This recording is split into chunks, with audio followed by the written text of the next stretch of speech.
আজকে আমি আলোচনা করব। শুনেছিলাম রাবিসা ধর্ষণকারী হত্যা মামলার বিরুদ্ধে কোনো আইনজীবী দাঁড়াবে না।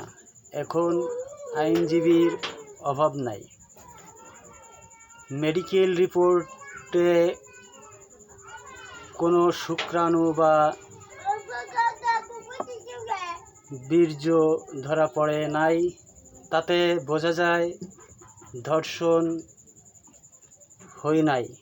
তবে সে তো সাবালিকা হয় নাই যে তার কোনো শত্রু থাকবে। কী কারণে খুন হলো হাস্যকর বিষয়। এর ভিতরে রহস্য লুকিয়ে আছে।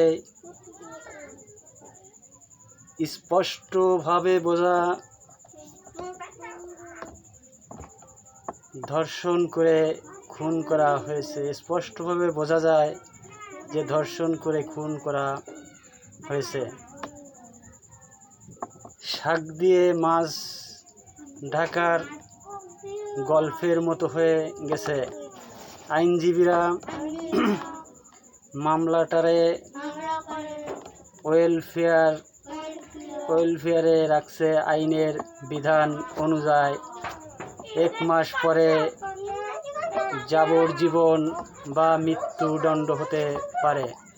এদিকে সরকার বলছে 1 মাস পরে মৃত্যুদণ্ড কার্যকর হবে। কি নাটক!